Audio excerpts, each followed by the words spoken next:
फटाफट framework for preparation and presentation of financial statement का revision करते हैं। क्विकली ध्यान देना।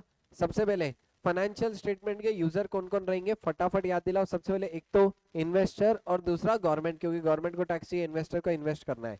फिर तीन लोग कंपनी के अंदर के, कौन कौन, एम्प्लॉय, सप्लायर, कस्टमर, और एक एक्स्ट्रा वाला कौन सा था, पब्लिक। ये सब कौन है, यूजर ऑफ फाइनेंशियल स्टेटमेंट, यानी कहीं ना कहीं अपना डिसीजन लेने के लिए फाइनेंशियल स्टेटमेंट का ये लोग यूज करेंगे। बोले बराबर है क्या। यस। उसके बाद अजम्पशन ऑफ फाइनेंशियल स्टेटमेंट देखें। अजम्पशन ऑफ फाइनेंशियल स्टेटमेंट के कितने थे, तीन। गोइंग कंसर्न, अक्रूवल और कंसिस्टेंसी। गोइंग कंसर्न अजम्पशन क्या बोलता है कि कंपनी का इंटेंशन या एंटिटी का इंटेंशन होना चाहिए क्या, नो इंटेंशन टू लिक्विडेट और कर्टेल, यानी बिजनेस बंद होने का इंटेंशन होना चाहिए क्या, नहीं, एंटिटी अज्यूम करना चाहिए बिजनेस चलता रहेगा। अगर फॉलो किया गोइंग कंसर्न अजम्पशन तो डिस्क्लोजर देने की जरूरत है क्या, नहीं, लेकिन अगर फॉलो नहीं किया तो डिस्क्लोजर देने की जरूरत है क्या, यस। उसका third very very important time, important concept, अगर गोइंग कंसर्न अजम्पशन फॉलो नहीं हुआ तो मेरे को पूरी की पूरी फाइनेंशियल स्टेटमेंट कौन से बेसिस पे बनानी पड़ेगी, assuming that the asset and liability will be settled soon. इसका मतलब क्या है, स्टॉक और कॉस्ट और एनआरवी में हमेशा मैं स्टॉक किस पे वैल्यू करूंगा, एनआरवी। हर एक एसेट मेरे को किस पे वैल्यू करना है, नेट रियलाइजेबल वैल्यू पे वैल्यू करना है। और लायबिलिटी किस पे रिकॉर्ड करनी है, सेटलमेंट अमाउंट पे। लायबिलिटी किस पे रिकॉर्ड करनी है, सेटलमेंट। ये केस में अगर मेरा डिस्काउंट भी है, अगर डिस्काउंट इनकम भी है, मैं इनकम भी रिकॉर्ड करूंगा क्या, यस। बोलो जम रहा क्या, if going concern assumption is not followed. इसके ऊपर एक क्वेश्चन भी देखे थे अपन ने। उसके बाद अक्रूवल अजम्पशन मतलब क्या, पूरी की पूरी अकाउंटिंग कौन से बेसिस पे, ड्यू बेसिस पे। मतलब इनकम और एक्सपेंस कब रिकॉर्ड करेंगे, as and recognise as and when they are due. बोलो बराबर है क्या, पेमेंट बेसिस पे करना है क्या, नहीं। कंसिस्टेंसी अजम्पशन क्या बोलता है, एक बार जो अकाउंटिंग पॉलिसी सेलेक्ट करे उसको ही कंटिन्यू फॉलो करो। अगर फॉलो नहीं करे तो क्या देने पड़ेंगे, डिस्क्लोजर। अगर फॉलो नहीं करे तो क्या देने पड़ेंगे, डिस्क्लोजर। तब अजम्पशन पढ़े। उसके बाद क्वालिटेटिव कैरेक्टरिस्टिक्स मतलब फीचर्स ऑफ फाइनेंशियल स्टेटमेंट, कैसी फाइनेंशियल स्टेटमेंट होनी चाहिए। सबसे पहले क्या है, अंडरस्टैंडेबल। कैसी, अंडरस्टैंडेबल मतलब सिंपल फॉर अंडरस्टैंडिंग। उसके बाद रिलेवेंट होनी चाहिए, मतलब जो फाइनेंशियल स्टेटमेंट में इंफॉर्मेशन है वो मटेरियल रहना या इमटेरियल रहना, मटेरियल रहना। जो भी फाइनेंशियल स्टेटमेंट में इंफॉर्मेशन है it should be material. Immaterial चीजों पर फोकस रहना चाहिए क्या, नहीं। उसके बाद रिलायबल मतलब मैंने तुमको अल्लाह था ट्रस्ट कर सकना, वो रिलाई कर सकता डिसीजन के लिए। बोलो बराबर है क्या फाइनेंशियल स्टेटमेंट में। अच्छा, रिलायबल बनने के लिए कितने पॉइंट थे, 5 पॉइंट थे क्या, बोलो रे यस। सबसे पहले क्या है, कंप्लीटनेस, पूरे ट्रांजैक्शन रिकॉर्ड रहना क्या फाइनेंशियल स्टेटमेंट में, यस। दूसरा क्या है, ट्रू एंड फेयर व्यू देना। उसके बाद सब्सटेंस ओवर फॉर्म, फॉर्म का वेट करेंगे क्या, नहीं, सब्सटेंस रेडी हो गया कर दूंगा क्या, ये सपोज मैंने तुमको प्रॉपर्टी का एग्जांपल भी दिया था, प्रॉपर्टी सेल करना है, सेल डेट नहीं हुई लेकिन बाकी सब ट्रांजैक्शन हो गया, क्या अज्यूम कर लूंगा क्या, सेल, यस। न्यूट्रल बायस, न्यूट्रल बायस मतलब क्या, हर फैक्ट को इक्वल प्रोमिनेंस देना पड़ेगा क्या, यस। और लास्ट क्या था, प्रूडेंट कॉन्सेप्ट, कंजर्वेटिज्म कॉन्सेप्ट मतलब क्या था, expense to be recognise, losses to be recognise immediately, and profits कब रिकॉग्नाइज करेंगे, एज एंड व्हेन ऑकर, जब होगा तब रिकॉर्ड करना, ठीक है। उसके बाद क्या है, कंपेरेबल। कंपेरेबल मैंने तुमको क्या बोला, कब का डेटा बना हुआ है, प्रीवियस 1 ईयर का भी डेटा देना पड़ेगा क्या, यस। उसके बाद कंपोनेंट ऑफ फाइनेंशियल स्टेटमेंट कितने हैं, दो, एक तो बैलेंस शीट, दूसरा पी एंड एल। बोले बराबर है क्या, एक तो बैलेंस शीट है, दूसरा पी एंड एल है। अच्छा, उसके बाद कैश फ्लो कंपोनेंट है क्या, नहीं। सेगमेंट रिपोर्टिंग है क्या, नहीं। स्टेटमेंट ऑफ चेंजेस इक्विटी है क्या, नहीं। ये किसके हिसाब से था, इंड एएस के हिसाब से होगा, लेकिन एएस के हिसाब से है क्या, नहीं है। बोले याद आ रहा क्या, यस। उसके बाद अब तक क्या क्या पढ़े देखो, गड़बड़ नहीं, कंफ्यूजन कहीं नहीं। सबसे पहले अजम्पशन, अजम्पशन के बाद क्या पढ़े, कैरेक्टरिस्टिक, कैरेक्टरिस्टिक के बाद कंपोनेंट। अब क्या पढ़ रहे, एलिमेंट। एलिमेंट कितने थे, 5, asset, liability, equity, income, expense. Asset मतलब क्या, मैंने तुमको हैविंग फ्यूचर इकोनॉमिक बेनिफिट। अगर फ्यूचर इकोनॉमिक बेनिफिट नहीं है तो एसेट रिकॉग्नाइज करूंगा क्या, नहीं। लायबिलिटी मतलब क्या, जिसमें कहीं ना कहीं क्या है, ऑब्लिगेशन, और ऑब्लिगेशन कैसे सेटल होगी, आउटफ्लो ऑफ रिसोर्सेज से, बराबर है क्या, यस। और उसके बाद विच कैन बी मेजर, यानी मेजरेबल भी होनी चाहिए क्या, लायबिलिटी, बोलो रे यस।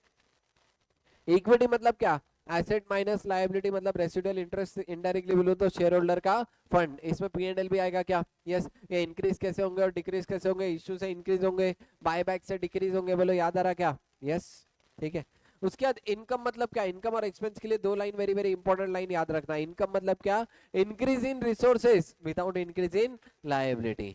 एक्सपेंस मतलब क्या, decrease in resources without increase in asset. बोलो बराबर है क्या, मैंने एसेट खरीदा लेकिन उससे कोई भी फ्यूचर इकोनॉमिक बेनिफिट नहीं है। अब मैंने एसेट खरीद लिया अब एसेट खरीदने से बोलो decline in resources without increase in asset, मतलब फ्यूचर में इकोनॉमिक बेनिफिट नहीं था, तो वो केस में मैंने क्या करना चाहिए था, एक्सपेंस आउट। इसके ऊपर एक क्वेश्चन भी देखे थे, क्या बोलो रे, यस। उसके बाद मेजरमेंट बेसिस, मेजरमेंट बेसिस अलग अलग थे। हिस्टोरिकल कॉस्ट में मतलब क्या, जो प्राइस पे परचेज किया या जो प्राइस में लायबिलिटी लिया था वही प्राइस पे कंसीडर करूंगा क्या, yes. Assets are recorded at the consideration given और कंसीडरेशन रिसीव्ड लायबिलिटी पे, बोलो बराबर है क्या, यस। दूसरा मेजरमेंट बेसिस क्या था, करंट कॉस्ट। करंट कॉस्ट मतलब अभी की फेयर वैल्यू, करंट कॉस्ट मतलब क्या, अभी की फेयर वैल्यू। हिस्टोरिकल कॉस्ट मतलब क्या था, पहले की फेयर वैल्यू की थी क्या, yes. Fair value of similar asset, fair value of similar liability. Realisable और सेटलमेंट वैल्यू क्या थी, जो डेट पे एसेट सोल्ड होना है वो डेट की वैल्यू, या फिर जो डेट पे लायबिलिटी सेटल होना है वो डेट की वैल्यू। और उसके बाद लास्ट था प्रेजेंट वैल्यू। प्रेजेंट वैल्यू में क्या करूंगा, फ्यूचर इनफ्लो की प्रेजेंट वैल्यू या फ्यूचर आउटफ्लो की प्रेजेंट वैल्यू, बोलो बराबर है क्या। चार मेजरमेंट बेसिस है हिस्टोरिकल कॉस्ट में, हिस्टोरिकल का। करंट कॉस्ट में क्या था, fair value, current fair value. तीसरा क्या था, रियलाइजेबल वैल्यू मतलब जो डेट पे सेटल होगा। और लास्ट क्या था, प्रेजेंट वैल्यू। प्रेजेंट वैल्यू में प्रेजेंट वैल्यू करूंगा क्या, पीवीआई फैक्टर मल्टीप्लाई करके, बोलो रे, यस। अकाउंटिंग इक्वेशन क्या था, asset minus liability equal to equity. किसने बताया था, चिच्चा लुका पैसिओली, बोलो याद आया क्या, यस। इसके ऊपर क्वेश्चन थे। और एट लास्ट क्या था, कैपिटल मेंटेनेंस कॉन्सेप्ट। अगर तुमको मैक्सिमम ड्राइंग कैलकुलेट करने की है तो क्या निकालना, closing capital less opening capital, क्या आ जाएगी, मैक्सिमम ड्राइंग्स, बोलो बराबर है क्या, 100% यस। अच्छा, ये क्लोजिंग कैपिटल जो है ना, ये closing capital actual closing capital की बात नहीं कर रहा। ये क्लोजिंग कैपिटल मतलब क्या, जो तुम प्रॉफिट ऐड कमा लिए, प्रॉफिट कमा लिए उसके बाद जो कैपिटल आएगा वो ये वाला है क्लोजिंग कैपिटल। इसमें से लेस क्या कर देना, ओपनिंग, तो तुम्हारी क्या आ जाएगी, मैक्सिमम ड्राइंग। बहुत बार यही वाला सेम फॉर्मूला अपन कुछ क्वेश्चन में रिटेन प्रॉफिट निकालने के लिए यूज किए थे, याद आ रहा क्या, यस। उसके बाद क्लोजिंग कैपिटल निकालने के और दो तरीके, एक तो इंडेक्स इन्फ्लेशन और दूसरा स्पेसिफिक इन्फ्लेशन, बोलो याद आ रहा क्या, यस। इंडेक्स इन्फ्लेशन में इंडेक्स रेट कौन सा यूज करूंगा, जनरल इन्फ्लेशन रेट। यहाँ पे कौन सा इंडेक्स रेट यूज करूंगा, स्पेसिफिक गुड्स में, जो जो गुड्स में इक्विटी डील कर रहा है वो वाले गुड्स का इंडेक्सेशन रेट लूंगा, बोलो बराबर है क्या। इसमें कैसे निकालूंगा, closing capital less indexed opening capital maximum drawing. Indexed opening capital कैसे आएगा, opening capital multiplied by closing price index divide by opening price index. मैंने तुमको बताया सेम किसकी तरह, इनकम टैक्स की तरह है क्या, यस। यहाँ पे भी सेम है, खाली यहाँ पे इंडेक्सेशन रेट कौन सा वाला लूंगा, स्पेसिफिक वाला लूंगा, बोलो याद आ रहा क्या, यस। इसके बाद में क्वेश्चन बैंक पे आ जाओ फटाफट। एग्जाम्पल है लेकिन वेरी वेरी इंपॉर्टेंट, यहाँ पे दोनों भी केस कवर किए। यहाँ पे क्या है, एक बार तुमको गोइंग कंसर्न अजम्पशन फॉलो किया, एक बार गोइंग कंसर्न अजम्पशन फॉलो नहीं किया, दोनों भी एंगल से बताना है, क्या बोलो रे, यस। देखो क्या है, balance sheet of trader as on 31 March is given below. सबसे पहले क्या है, देखो क्या क्या, capital, P&L, loan, trade payable, PP, stock. Stock ये कौन सा स्टॉक होगा, ओपनिंग स्टॉक होगा क्या, बोलो रे, yes. Trade receivable, deferred expenditure और बैंक। अब देखो क्या क्या बोला हुआ है, remaining useful life of PP 5 साल थी। अब एक बात बताओ, जहाँ पे गोइंग कंसर्न अजम्पशन फॉलो कर रहा वहां पे नॉर्मल डेप्रिसिएशन लूंगा 5 साल के हिसाब से, 65/5 कितना आएगा, बोलो 65,000 डिवाइड बाय 5, 2,500 नहीं आता, कितना आएगा, 13,000 आया क्या, यस। यानी गोइंग कंसर्न अजम्पशन केस में 13,000 डेप्रिसिएशन। अच्छा, दूसरे केस में एसेट की नेट रियलाइजेबल वैल्यू किस पे थी, 60। कौन से केस में यूज करूंगा, जो केस में जीसी नॉट फॉलोड, वहां पे कितना 60, मतलब वहां पे डेप्रिसिएशन कितना आएगा, 65 माइनस 60 कितना आ जाएगा, 5,000। यहाँ पे कितना आ गया, देखो 5,000 आया क्या, यस। चलो नेक्स्ट क्या है, purchase sale as it is लिख देना, कोई दिक्कत है क्या, नहीं। अच्छा, क्लोजिंग स्टॉक किस पे वैल्यू करूंगा, जीसी जहाँ पे फॉलो हो रहा वहां पे कॉस्ट और एनआरवी विचर इज लोअर, यानी 32,000 पे। लेकिन जहाँ पे जीसी फॉलो नहीं हो रहा, गोइंग कंसर्न अजम्पशन फॉलो नहीं हो रहा, वहां पे किस पे रिकॉर्ड करूंगा, एनआरवी मतलब 40 पे, बोलो बरोबर है क्या, यस। देखो यहाँ पे आ गया, एक बार 32 पे, एक बार आ गया 40 पे, ठीक है। नेक्स्ट क्या है, देखो एक्सपेंसेस कितने थे, 14,900, पूरे के पूरे एक्सपेंस रिकॉर्ड करूंगा क्या, यस। इंटरेस्ट एक्सपेंस भी रिकॉर्ड करूंगा क्या, यस। अच्छा, डेफर्ड एक्सपेंडिचर इक्वली अमोर्टाइज होगा 4 साल में, 10,000 डिवाइड बाय 4 कितना आ जाएगा, 2,500। लेकिन ये 2,500 कौन से वाले केस में, जहाँ पे जीसी फॉलोड, जहाँ पे जीसी फॉलो ही नहीं हो रहा वहां पे अगले साल बिजनेस बंद होने वाला है, तो पूरा का पूरा 10,000 क्या कर दो, एक साथ अमोर्टाइज कर दूंगा क्या, बोलो रे, यस। देखो क्या है, ये केस में 2,500 आया और ये केस में 10,000, तो बैलेंस शीट में भी ये केस में 7,500 रहेगा और ये केस में नील। नील क्यों, पूरा का पूरा खत्म हो गया क्या, यस। ट्रेड रिसीवेबल की वैल्यू कितनी थी, देखो 25,000, 2,000 डाउटफुल थे, ठीक है। 25,000 में से 2,000 डाउटफुल थे, यानी ये केस में प्रोविजन फॉर बैड डेट कितना आ गया 2,000।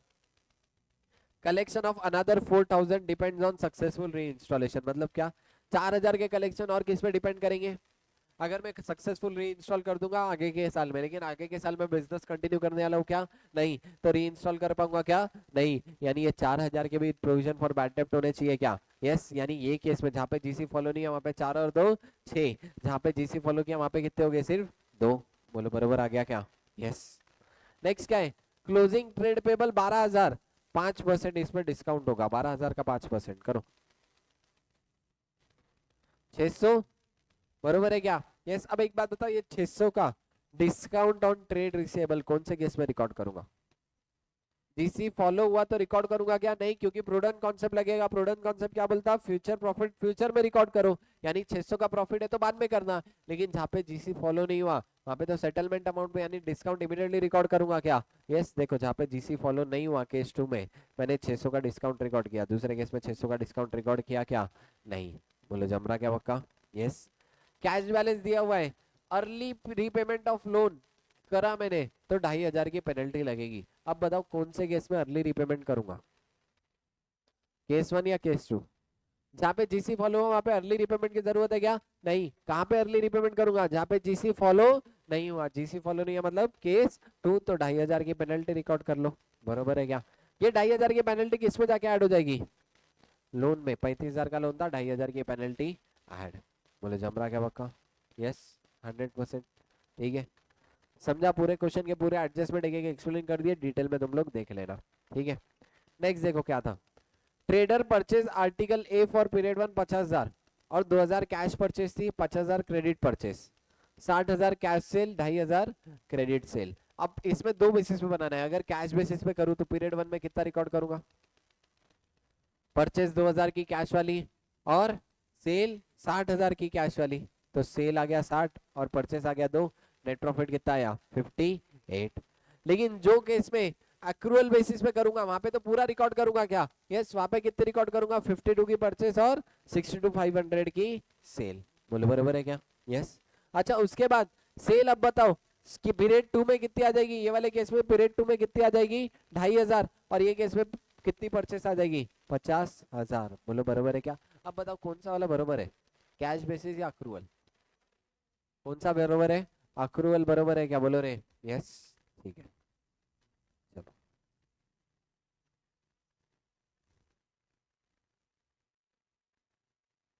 आ जाओ 11 पे,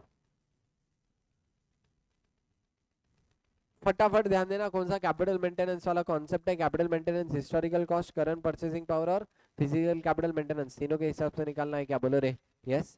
अब देखो ट्रेडर ने कमेंट्स किया बिजनेस 12,000 6,000 यूनिट से, यानी इनिशियल कैपिटल कितना था 12,000 का इनिशियल कैपिटल था। अब क्या हुआ ड्यूरिंग द ईयर 6,000 उसने विड्रॉ कर लिया, अभी अपने को चेक करना है 6,000 विड्रॉ सही किया या गलत। यहाँ पे index price, specific price index दिया हुआ है, बोलो बराबर है क्या, स्पेसिफिक प्राइस इंडेक्स कितना था 125, यानी क्लोजिंग कैपिटल कितना रहना 12,000 इंटू 125 इंटू 100, बोलो रे,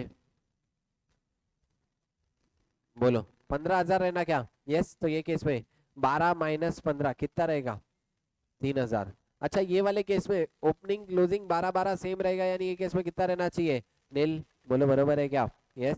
अच्छा यहाँ पे इन्होंने गड़बड़ यहाँ पे की, यहाँ पे इन्होंने डायरेक्टली क्या किया 120 का अजम्पशन लिया, यहाँ पे अगर तुम पूरा क्वेश्चन पढ़ोगे कहीं पे भी 120 का अजम्पशन दिया हुआ है क्या, नहीं, ये इन्होंने कहाँ से उठाया, ये वाले एग्जाम्पल से उठाया, मैंने तुमको पहले भी बोला था, ये एग्जाम्पल में 120 दिया था, एज इट इज इन्होंने क्वेश्चन में कॉपी पेस्ट कर दिया, गलत किया या सही, गलत है।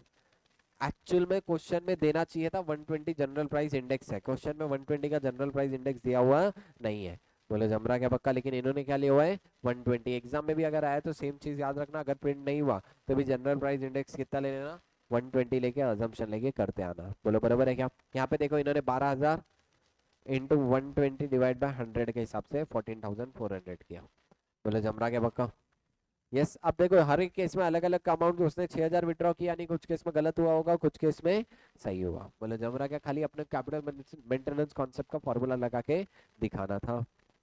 चलो क्वेश्चन नंबर 13, क्या क्वेश्चन है देखो, लायबिलिटीज कितने, देखो एसेट है 8 लाख, लायबिलिटी है 3 लाख और 5 लाख की इक्विटी, क्या क्या इक्वेशन था अपना, asset minus liability equal to equity, बोलो बराबर है क्या? ओपनिंग कितना था? 8 माइनस 3 5, ठीक है। नेक्स्ट क्या है देखो, earn 10% dividend on 2000 equity share held for 100 each. 10% dividend आया, 200 के 100, 200 का शेयर, 2000 शेयर थे, 100 रुपए ईच, और इंटू 10% कितना आ जाएगा? 20,000। बोलो 20 आएगा क्या? यानी इक्विटी कितना हो गया? 5.2। तो ये क्या हो गया? एसेट्स कितना हो गया? 8.2 के। उसके बाद paid 50,000 to the creditor for the settlement of 70,000। अब देखो 70,000 की सेटलमेंट थी, यानी क्रेडिटर कितने से कम होंगे? 70 से। अब पेमेंट कितनी? 50, यानी एसेट कितने से कम हुआ? 50। इक्विटी इंक्रीज होगा या डिक्रीज होगा? गेन है या लॉस है? गेन है। गेन है तो इक्विटी क्या होगा? इंक्रीज। कितने से इंक्रीज? 20,000 से। तो 5.2 प्लस 20 5.4 आ गया, यहाँ पे 2.3 और 7.7, बोलो बराबर है क्या? रेंट आउटस्टैंडिंग, रेंट आउटस्टैंडिंग क्या होगा? एक तो देखो एक्सपेंस है, और दूसरा आइडियली एसेट कम होना था, लेकिन एसेट कम हुआ क्या? नहीं, लायबिलिटी बढ़ गई, और एक्सपेंस से इसलिए इक्विटी कैपिटल कम। तो 20 से कम, यहाँ पे 10, 10 से कम और 10 से इंक्रीज, बोलो बराबर है क्या? लास्ट क्या था? 9,000 विड्रॉ किए। 9,000 विड्रॉल के केस में क्या क्या कम होगा? Cash account debit to drawings, मतलब क्या? कैपिटल कम होगा और कैश कम होगा, एसेट कम होंगे। तो देखो दोनों दोनों 9,000 से कम हो गया, बोले जमा क्या पक्का? यस। यहाँ पे अपन ने हर एक तरीके के क्वेश्चंस के साथ फ्रेमवर्क वाला पूरा का पूरा चैप्टर रिवाइज कर दिया। ठीक है, चलो लेट्स एंड।